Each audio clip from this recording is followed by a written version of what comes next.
6, prayer. A very important subject.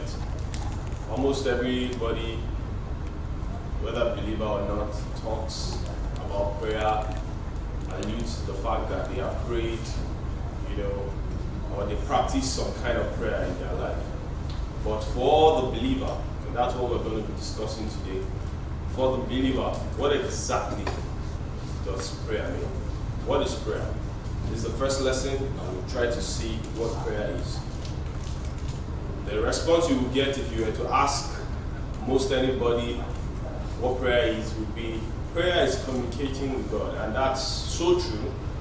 And I believe that's the reason why that definition is so popular, because it is quite correct. Prayer is communicating with God. It is being able to talk with God, and not just talk to God, but also to be able to receive a response from God. So it is a two-way communication. We are speaking to God, and God is speaking to us. This is what prayer is for the most part. However, we will find, as we are going to see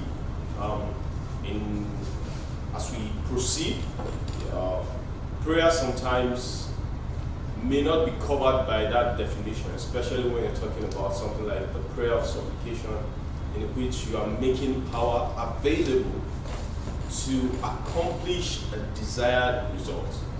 Prayer may not exactly be talking to God in that scenario when you are praying in the Spirit and you are generating power to ensure that something happens. But for the most part, prayer is communicating with God. It is exercising our right of access. So God has given us a privilege to be able to approach Him. He has given us the right of access unto Him.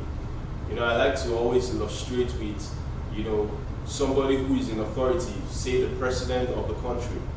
You naturally or ordinarily wouldn't have access to such a person except you go through certain protocols, and lay down procedures, in which case you may also still be denied. However, we do not have all of that to contend with when going to God. In the book of Ephesians chapter 2 and in verse 18, the Bible tells us that for through Him, that is through Christ, we both have access by one Spirit to the Father. Talking about everyone who has come to believe in Jesus Christ. Through Him, we have access unto the Father. That's, we can approach Him in prayers, and there is no restriction, there is no limitation. In the book of Ephesians also, in chapter 3, if we look at verse 12, it says, in whom we have boldness and access with confidence through faith in Him. So the same thing, once we have believed in Jesus Christ, we have access, and it describes our access here not just as beggarly. We are not coming into the presence of God as someone who is, just groveling and trying to persuade God to listen to us, but we come boldly. The Bible says, with confidence, we have access, with boldness and with confidence. So we can approach unto God because He has given us that access by Himself. So prayer is exercising that right of access that God has given to us. It is a privilege that we have, that we can come before the God of the whole universe, the all-powerful one, and we can talk with Him, the all-wise one, and we can come to Him, talk with Him, and He imparts His nature, imparts His wisdom, imparts His very life unto us as we commune with Him. Prayer is one of the most important things a believer can do. As a matter of fact, as we go on, we're going to see how important prayer is. But for now, we just want to define what prayer is.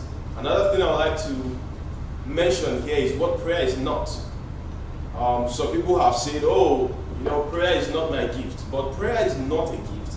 The Bible does not teach prayer to be a gift. Prayer is not a spiritual gift. It is not a talent. It is not a hobby, even though some people might say prayer is their hobby. But prayer is not a hobby. Prayer is not a talent. It's not a spiritual gift. But prayer is a duty. It is a responsibility. It is an instruction. The Bible, in a lot of passages, tells us what God expects of us and what He outrightly instructs us to do, instructs us to pray.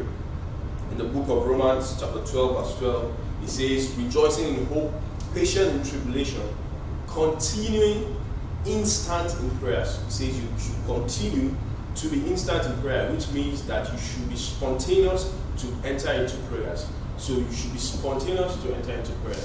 Whenever you're in a situation, you should just have it at the back of your mind that you can switch into the mode of prayer even then. And it says to continue in that readiness of mind. In Ephesians chapter 6, verse 18, it says, praying always with all prayers. So it says praying always. Praying always. That's an instruction. It's not a suggestion. It's not telling us, oh, if you feel like you can pray, if it's convenient, you can pray.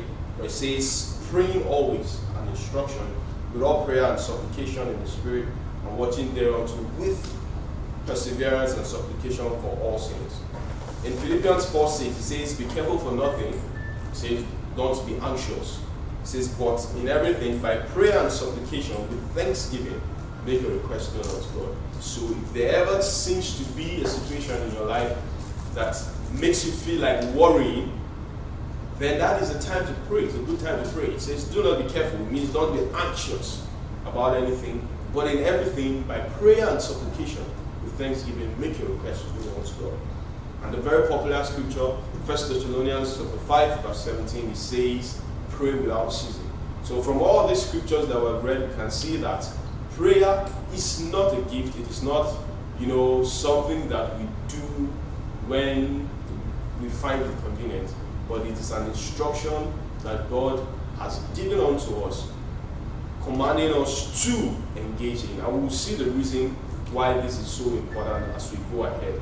Our next class is going to be the purpose of prayer, and we're going to see why prayer is such an important subject. See you in the next lesson.